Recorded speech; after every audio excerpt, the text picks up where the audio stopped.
Ma'am, రీసెంట్‌గా మీరు బద్రీనాథ్ టెంపుల్‌కెళ్ళి స్వామివారిని దర్శించుకున్నారు కదా! అవును. ఆ టెంపుల్ యొక్క విశేషాలు చెప్పరా? ఫస్ట్ మనం హైదరాబాద్ నుంచి ఏపీ ఎక్స్‌ప్రెస్ ఎక్కా. ఓకే. ఏపీ అవ్వనండి లేదా వేరే ఏదైనా మీరు ఫ్లైట్‌లోనైనా వెళ్ళొచ్చు. ఢిల్లీ వెళ్ళాలి. ఢిల్లీ నుంచి మనకి ప్యాకేజ్ టూర్స్ ఉంటాయి. అక్కడి నుంచి మనం ఒక వెహికల్ చేసుకొని బద్రీకి బయలుదేరాలి. మీరు అక్కడి నుంచి పొద్దున్న బయలుదేరితే సాయంత్రం వరకు వెళ్ళిపోవచ్చు. చార్జ్ ఎంత ఉంటుంది? చార్జెస్ అంటే అమ్మ ఇప్పుడు ఆర్టీసీ బస్సులయితే వేరు.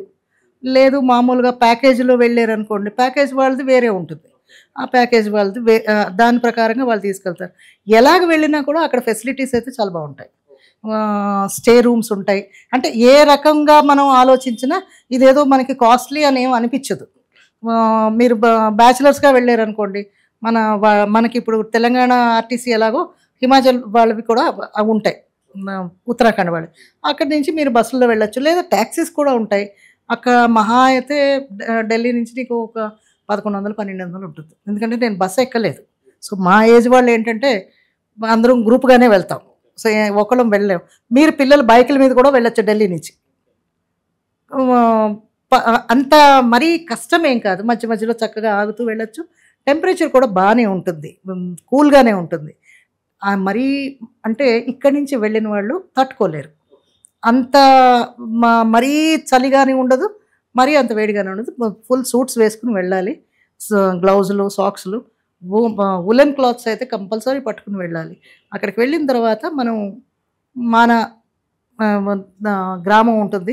లేదు ముందు మేము దర్శనం చేసుకుంటాం అంటే దగ్గరలోనే మనకి సత్రవులు ఉంటాయి. కాటేజెస్ ఉంటాయి. రకరకాలుగా ఉంటాయి. మన ఫుడ్ కూడా దొరుకుతుంది.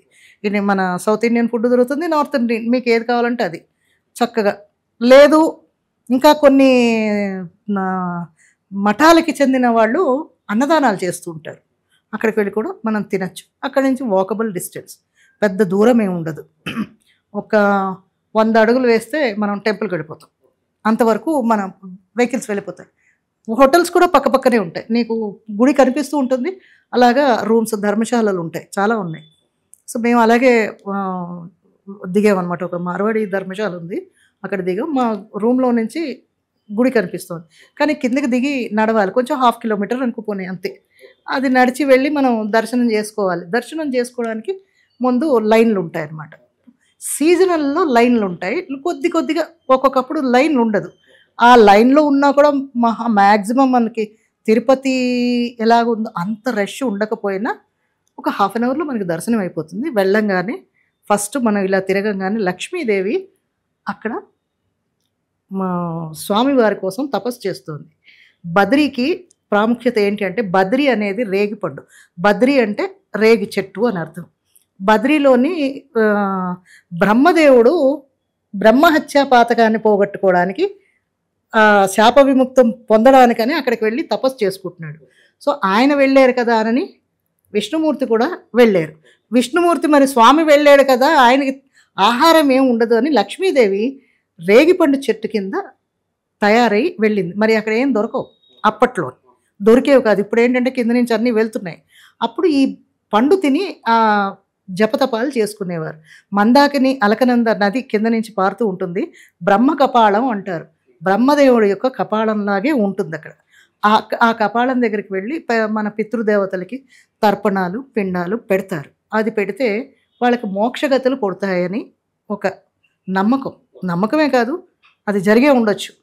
తర్వాత ఇదే పాండవులు కూడా అక్కడి నుంచే స్వర్గాన్ని అధిరోహించారు అంటారు. అదంతా నడుచుకుంటూ వెళ్ళి ఈ మాన అనే గ్రామం ఉంది లాస్ట్‌ని. ఆ లాస్ట్ వరకు వెళ్తే భీముడు మా సరస్వతి నది ఉంటుంది. ఆ సరస్వతి నది మీద నుంచి ద్రౌపదీదేవి దాటలేకపోతే ఆయన ఈ ఈ తొడని ఇలా పెట్టాడనమాట. దీని మించి నడిచి వెళ్ళు అని. అది కూడా రాయి రూపంలో కనిపిస్తుంది. అక్కడి నుంచి అలా లాస్ట్‌కి వెళ్ళిపోతే ఒక వసుధార అని ఉంది. అది నిజం. మన బద్రీలోని చూపించారు సినిమాలోని. పాపం చేసిన వాళ్ళ మీద పడదు, పుణ్యం చేసిన వాళ్ళ మీద పడుతుంది అని అంటారు. అది కరెక్టే. మన మనసులో ఏదైనా తప్పుడు ఆలోచన ఉంటే మాత్రం ఆ దార మన మీద పడదు. మేము వెళ్ళాం కానీ అంతవరకు వెళ్ళలేకపోయాం. నడవలేకపోయాం. అక్కడ ఫెసిలిటీస్ లేవు. చాలా హైట్‌లో ఉంటుంది. కొంచెం ఆక్సిజన్ మనకి అంటే ఏజ్ వాళ్ళకి కొద్దిగా ఇబ్బందవుతుంది. నడవలేం. నేనైతే స్వర్గద్వారం దాకా వెళ్ళాను, వసుధార దాకా వెళ్ళలేకపోయాను. ఇప్పుడేదో రోప్‌వే పెడుతున్నారట. రోప్‌వే పెడితే పెద్దవాళ్ళు కూడా వెళ్ళొచ్చు. మరీ ఆక్సిజన్ ఏదో పడిపోతుంది, మనం వెళ్ళలేము, ముసలివాళ్ళం వెళ్ళకూడదు అనేం లేదు. వెళ్ళొచ్చు. కాకపోతే వెళ్ళిన వాళ్ళందరూ గ్రూప్‌గా వెళ్ళండి. అక్కడ కూడా కొన్ని టెంపుల్స్ ఉన్నాయి. సరస్వతీదేవి, ఆదిశంకరాచార్యులది గుడి ఉంది. ఈ ఈ నరనారాయణులు పర్వతాలుంటాయి సరస్వతీ నది దగ్గర. ఈ నరనారాయణుల పర్వతాలు ఎప్పుడైతే మాయమైపోతుందో, పడిపోతాయో, గ్లేషియర్స్ అవి, అప్పుడు ఈ బద్రి జలగతమైపోతుంది. ఈ బద్రి ఉండదు అప్పుడు.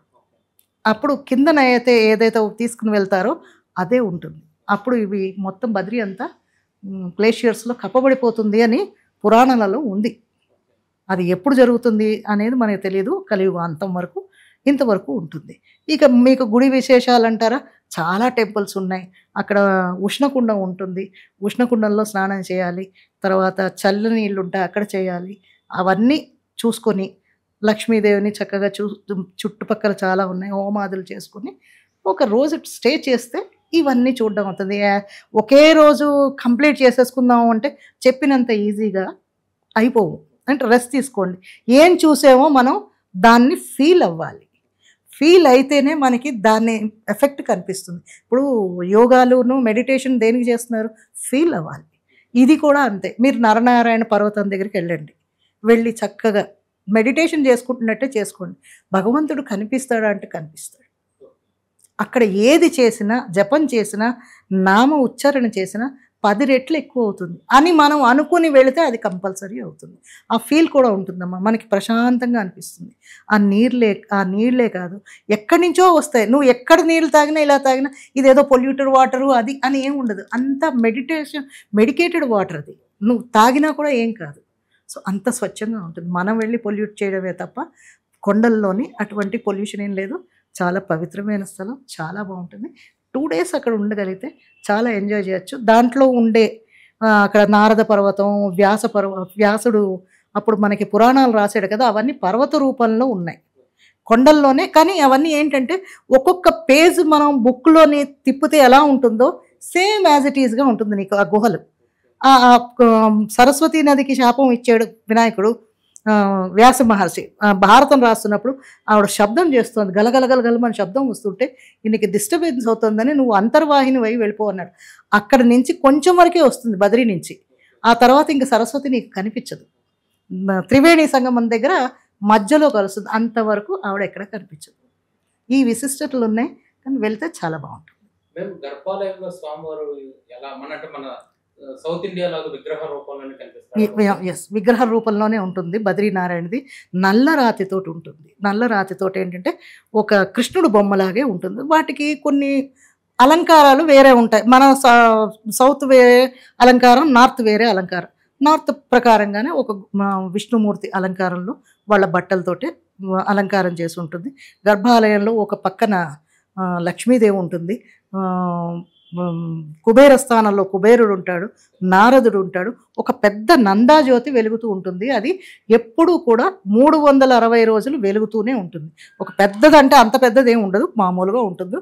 అది ఆరదు, ఎప్పుడూ ఆరదు. అది వీళ్ళు వేస్తారా, నూనె నెయ్యి వేస్తారా అని కాదు, వాళ్ళు వేయకపోయినా ఆ దీపం ఆరదు. అదే అక్కడ ఉండే మహత్యం.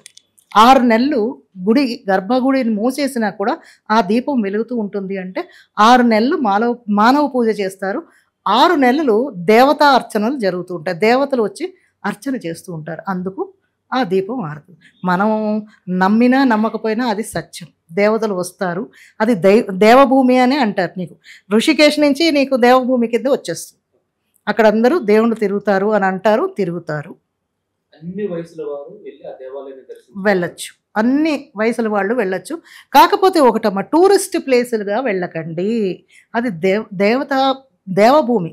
దాన్ని భగవంతుడు ఉన్నాడు అని మనం మనసులో అనుకుని మాత్రమే వెళ్ళాలి. అంతేకాని ఇష్టం వచ్చినట్టు మాత్రం తిరగకండి. ఇప్పుడు చాలా ఎక్కువైపోయాయి. అక్కడ ఏంటంటే ఒక దగ్గర చూశాను నేను, మన కేదార్లో చూసాం, పెళ్ళిళ్ళు చేసుకుంటున్నారు. తప్పది.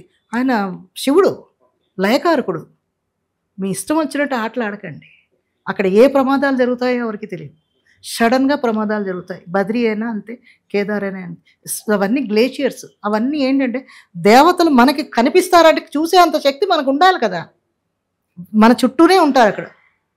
మనకి ఆ దివ్యశక్తి లేక మనం పాపిస్తూ వాళ్ళమై మనం ఏం చేయలేము. అక్కడ దేవతలు ససంచారంగా తిరుగుతూ ఉంటారు. మేము హైదరాబాద్ నుంచి మొదలయ్యి మళ్ళీ స్వామివారిని దర్శించుకొని మీకు హైదరాబాద్ అంటే మీ స్వస్థలానికి వచ్చే టైం కల్లా మీకు ఎంత అమౌంట్ ఖర్చు అయింది? ఒకటమ్మా ప్యాకేజీల్లో నాకు అప్పుడు పట్టింది ఒక 30,000 పట్టింది. అంటే మామూలు మిడిల్ క్లాస్ వాళ్ళు కూడా తక్కువలో వెళ్ళొచ్చు. మిడిల్ క్లాస్ అని అనుకోండి, ఇక్కడ నుంచి మనకి ఏపీ ఎక్స్ప్రెస్ ఉంది, వేరే ఏవో ట్రైన్స్ ఉన్నాయి, ఢిల్లీ వెళ్ళిపోండి. ఢిల్లీ వెళ్ళిన తర్వాత మీకు అక్కడ ఉత్తరాఖండ్వి రోడ్ రవాణా ఉంటుంది. అక్కడ బస్సు పట్టుకుని వెళ్తే హార్డ్లీ మీకు అక్కడికి వెళ్ళడానికి 500-600 టికెట్ ఉంటుంది. అందుకని 500 కూడా ఉండదు. అక్కడికి వెళ్ళిపోవచ్చు. 400-500 కూడా రూమ్స్ ఉన్నాయి. ఫుడ్ అంటారా మీ ఇష్టం, సత్రంలో తినచ్చు. లేదు ఫుడ్ కూడా పెద్ద కాస్ట్లీ ఏం లేదు, 100 రూపాయలు 150 రూపాయలకి భోజనం దొరుకుతుంది. వెళ్ళి దర్శనం చేసుకుని ఆ రోజు రాత్రి అక్కడ సత్రంలో 500 రూపాయలకి పెట్టారనుకోండి, మీరు ఈజీగా 4-5 ఉండొచ్చు హాయిగా. మనం పడుకోవడానికి వెళ్ళాం కదా దర్శనానికి, మళ్ళీ పొద్దున్నే మీరు బయలుదేరి మీరు అక్కడ బస్ ఎక్కేసి ఢిల్లీకి వచ్చేయచ్చు. అదొక్కటే చూసుకోవచ్చు. అంటే డైరెక్ట్ ఢిల్లీ. లేదు ఋషికేశ్లో బ్రేక్, ఋషికేశ్లోనే అవన్నీ చూసుకోండి. ఋషికేశ్ నుంచి మళ్ళీ హరిద్వార్కి వచ్చేయండి, హరిద్వార్లో ఇవన్నీ చూసుకోండి. హరిద్వార్ నుంచి ఢిల్లీ వచ్చేయండి. మజిలీలు ఉన్నాయి కదా, డైరెక్ట్ వెళ్ళాం మనం ఇందాక బద్రీకి. వచ్చేటప్పుడు మరి ఇవన్నీ చూసుకుని రావాలి కదా. ఏదో ఒక టైంలో చూస్తాం అనమాట. వెళ్ళేటప్పుడైనా చూడాలి, లేదా వచ్చేటప్పుడైనా చూసుకోవాలి. పెద్ద డిస్టెన్స్ ఏం లేదు, ఒక డే పడుతుంది అంతే.